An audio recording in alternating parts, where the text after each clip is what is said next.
What's up internet, here we go again. Kali ini kita akan membahas alur sebuah film yang berjudul So, tanpa berlama-lama lagi, langsung aja kita masuk ke dalam alur ceritanya.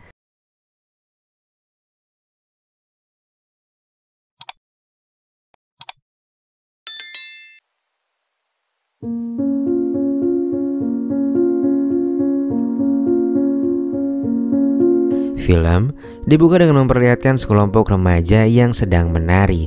Gadis cantik dengan rambut pirang ini merupakan karakter utama yang bernama Kira. Di tengah latihan datang seorang bocil SMP yang datang mencari Kira. Dan ya, pria bernama Lenny ini adalah kekasihnya. Dia meminta pada Kira untuk mengobrol empat mata. Namun Kira yang masih asik latihan akhirnya memintanya nanti dulu. Nah, Lenny ini tinggal di sebuah apartemen bersama ibunya. Dia juga memiliki seorang sahabat yang bernama Miska. Sepulang sekolah dia pun dimintai tolong untuk memindahkan TV bekas ke bawah. Namun karena tubuh kecilnya ini dia pun terlihat begitu kesulitan. Untungnya di waktu yang sama datanglah tetangga Lenny datang membantunya. Dan pria baik hati ini bernama Abdi. Sementara itu di tempat lain, Kira bersama sahabatnya yang bernama Nia menuju ke sebuah toilet umum. Entah apa yang ada di benak keduanya, kala itu mereka mengeluarkan alat tes kehamilan. Dan secara mengejutkan hasilnya menunjukkan bahwa Kira positif hamil cuy. Namun anehnya mereka berdua nggak bingung ataupun panik mendapati fakta tersebut. Namun senyuman Kira pun mulai pudar saat dirinya berada di rumah. Kira sekarang bingung harus berkata apa kepada ibunya. Di waktu yang sama Lenny mencoba menghubungi sang pujaan hati. Awalnya Lenny mengutarakan rasa ingin segera bertemu dengannya, karena kebetulan sekali ibunya saat ini sedang ada agenda keluar. Sebenarnya hubungan Kira dengan ibunya sendiri terbilang kurang harmonis, entah disebabkan karena apa. Dan singkat cerita Kira pun akhirnya tiba di apartemen Lenny. Kira nggak berhenti tersenyum bahagia ketika berada di samping Lenny. Ditambah lagi ketika itu Lenny membuatkannya telur dadar dan dia pun memuji masakan sang kekasih yang sangat lezat itu. Selesai makan mereka pun menuju ke sebuah kamar. Mereka pun menonton YouTube untuk mencairkan suasana. Namun di sini rupanya Kira langsung ingin ke inti pertemuan mereka, yang gak lain dan gak bukan adalah melaksanakan perpusrengan duniawi cuy. Singkatnya setelah beres, Kira langsung mengabarkan soal kehamilannya. Dan layaknya pria yang panik, Lenny pun diam membisu tanpa memberi komentar apapun. Pada keesokan harinya di sekolah, Lenny melihat Kira sedang asyik bercengkrama dengan beberapa sahabatnya. Di sana Kira mengutarakan kebimbangan hatinya kepada para sahabat dekatnya itu. Untuk sekarang dia merasa sangat bingung apakah dia harus mempertahankan kehamilannya atau malah sebaliknya. Dan di sisi lain Lenny pun juga menceritakan masalah yang cukup berat itu kepada Miska. Dan dari sini Lenny pun berinisiatif mencari mata pencarian untuk sekedar berjaga-jaga jika sang pujaan hati meminta pertanggungjawaban darinya. Kebetulan Miska mempunyai paman yang baru aja pindahan. Dia pun langsung memperkenalkan pamannya yang bernama Janet. Dan setelah mengobrol, Janet pun memberikan pekerjaan pada Lenny untuk membantu pindahan dia. Di sisi lain, Kira mendatangi seorang dokter kandungan langganannya. Dokter itu mengatakan jika kliniknya nggak bisa membantu Kira lagi, karena diketahui ternyata Kira sebelumnya udah 2 kali ngeluarin di sana. Dokter itu pun bilang kalau peraturannya dia nggak bisa ngelakuin hal tersebut sebanyak 3 kali pada orang yang sama. Dan kalau tetap memaksa kliniknya auto ditutup cuy. Lantas sesampainya di rumah, Kira langsung disambut oleh ibunya yang baru saja menemukan alat tes kehamilan di kamarnya. Namun bukannya marah, ibunda Kira justru memeluk erat tubuh putrinya sambil berkata kalau dia akan membantu segala urusannya. Namun ternyata apa yang baru saja dikatakan ibunya justru membuat Kira merasa tak senang. Sepertinya Kira nggak suka dengan sikap ibunya yang terkesan ingin dirinya menjadi mamah muda. Di waktu yang sama, secara tak terduga Lenny datang ke apartemen Kira. Salah satu adik Kira pun lekas memanggil kakaknya. Ternyata Lenny juga turut serta ingin menjaga anak mereka. Lenny berjanji akan berusaha semaksimal mungkin untuk bisa menghidupi Kira beserta bayi mereka. Mendengar hal itu, senyuman Kira yang sangat cantik ini pun akhirnya muncul kembali. Lenny pun menjanjikan bahwa mereka akan segera mencari rumah tinggal agar bisa hidup bersama secepatnya. Minggu demi minggu berlalu, kini Kira dengan bangganya menceritakan kisah kehamilannya di media sosial. Pengikutnya pun meningkat dari sebelumnya, dan sahabat-sahabat Kira sendiri juga ternyata sangat mendukungnya. Lantas setelah itu mereka pun menghampiri pameran furnitur IKEA cuy. Dan gak lama kemudian mereka pun bertemu dengan Janet dan memperkenalkan Kira kepadanya. Lantas Leni pun bertanya mengenai memar di matanya, dan Janet menjawab bahwa dia kini ikut serta dalam latihan bela diri di sebuah gym. Leni yang penasaran pun mengajukan diri untuk mendaftar di gym itu karena katanya ingin membesarkan ototnya. Janet pun gak keberatan asalkan Leni bisa membaur dengan orang-orang yang lebih senior darinya. Gak lama setelah itu keduanya melihat sebuah tirai yang sangat indah. Kira langsung meminta Leni untuk membelikan barang itu untuknya. Namun karena Leni gak punya cukup uang, dia pun menolaknya, namun dengan dalih kalau tirai tersebut gak berguna dan selera Kira sangatlah jelek. Dan tentunya perkataan Leni pun membuat Kira jadi marah padanya. Dia pun akhirnya ninggalin Leni dari tempat itu. Esok harinya Leni mendatangi tempat pelatihan gym sesuai janjinya.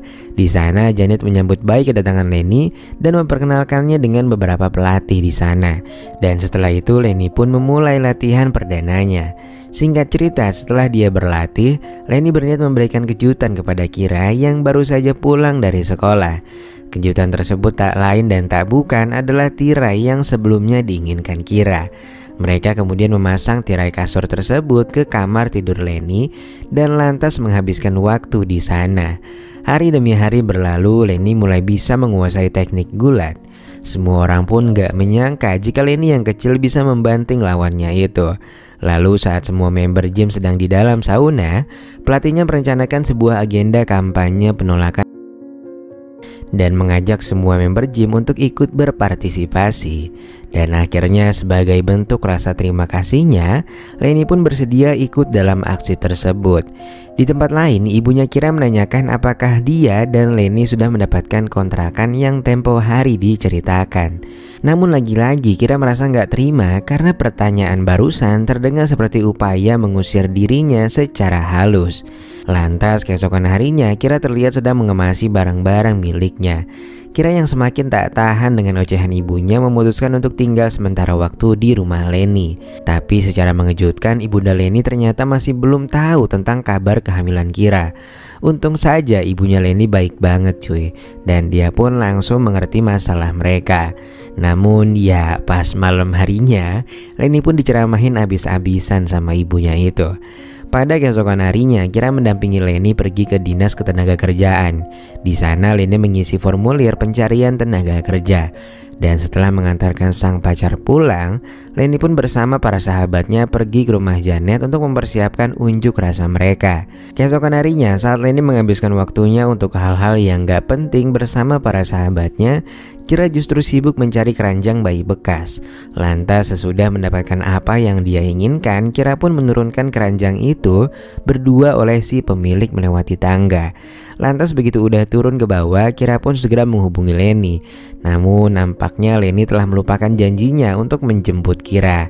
Hal itu pun tentunya membuat Kira makin marah dan langsung menutup teleponnya tanpa memberitahu lokasinya berada. Leni memilih acuh dan menghabiskan waktu bersama sahabatnya. Padahal di sisi lain Kira lagi berusaha payah membawa keranjang bayi sendirian dan menaikkannya sampai ke dalam apartemen milik ibunya Leni. Di sisi lain Leni masih tetap asik bercanda gurau dengan sahabat-sahabatnya. Lalu mereka memangkas habis rambut mereka sebagai bentuk dukungan untuk menyingkirkan para imigran dari lingkungan mereka. Keesokan harinya Kira mengunjungi salah satu apartemen yang hendak dia sewa. Si pemilik apartemen mempersilahkan Kira berkeliling untuk sekedar melihat-lihat. Namun selang beberapa saat si Leni tiba-tiba datang dengan kepala pelontosnya. Dan di sini penampilan botak Leni justru memicu rasa nggak suka dari sang pemilik apartemen yang nggak mau asetnya ditinggali oleh orang yang. Dan di sini akhirnya tanpa banyak cincong, Kira yang dari kemarin diperlakukan seenaknya oleh Leni pun langsung memutuskan untuk menyudahi hubungan mereka. Di suatu sore Kira mendatangi sebuah acara pesta yang diselenggarakan di rumah milik Nia. Di sana dia berhasil melepas penat dengan bersenang-senang bersama teman satu kelasnya. Tentu sangat bertolak belakang pada Leni yang harus meratapi kesedihannya pasca diputus oleh Kira. Emosinya pun makin gak stabil ketika melihat media sosialnya bahwa Kira sedang berpesta dan sama sekali gak ngalamin kesedihan. Merasa tak terima dengan keadaannya yang sekarang, dia pun merusak kaca spion semua mobil yang dia temui di sepanjang jalan. Sikap sok jagoannya ini benar-benar telah merugikan banyak pihak. Gak berhenti sampai di situ, Leni pun mengajak kedua sahabatnya untuk melakukan pengerusakan di berbagai tempat. Sementara itu, Kira masuk secara diam-diam ke dalam kamar Leni. Di sana terlihat ada ibunya yang sedang kedatangan beberapa tamu. Lantas saat Kira sedang membersihkan make up-nya, tiba-tiba saja perutnya mengalami sakit yang begitu kuat. Di waktu yang sama, Leni dan yang lainnya berhasil dipergoki oleh beberapa warga saat itu. Sempat terjadi aksi kejar-kejaran di antara mereka. Beruntungnya polisi datang di saat yang tepat dan mereka pun membawa kedua pihak yang berseteru ini. Sementara itu, Kira diantar oleh ibunya Leni ke dalam taksi. Namun ia meminta maaf karena nggak bisa menemani Kira karena masih ada tamu di rumahnya. Namun dia berjanji akan menghubungi orang tuanya Leni.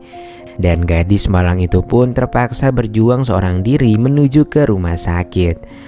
Perasaan hancur pun menyelimuti Leni kala mendapat pesan dari ibunya bahwa Kira dilarikan ke rumah sakit untuk melaksanakan persalinan cuy. Dan di dalam selnya Leni pun terus kepikiran Kira beserta anaknya itu cuy. Lantas pada pagi harinya Leni pun akhirnya dibebaskan karena masih di bawah umur. Setelah beres, Leni bergegas pergi ke rumah sakit tempat di mana Kira menjalani persalinan. Namun sayangnya kedatangannya malah membuat Kira makin ngegas padanya. Dan akhirnya untuk menenangkan suasana, Leni pun disuruh untuk menunggu di luar. Baik Leni maupun Kira, keduanya sama-sama sangat menantikan kehadiran buah hati mereka. Meskipun saat ini keduanya masih saja bertengkar. Hingga akhirnya sekitar 2 jam berlalu, Leni pun dipersilakan untuk masuk.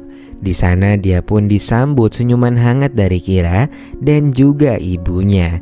Ibunya Kira pun mengucapkan selamat pada Leni yang kini sudah menjadi seorang ayah. Dan film pun ditutup dengan rasa bahagia dari kedua manusia labil ini yang harus bersiap-siap menjalani kehidupan baru sebagai orang tua cuy.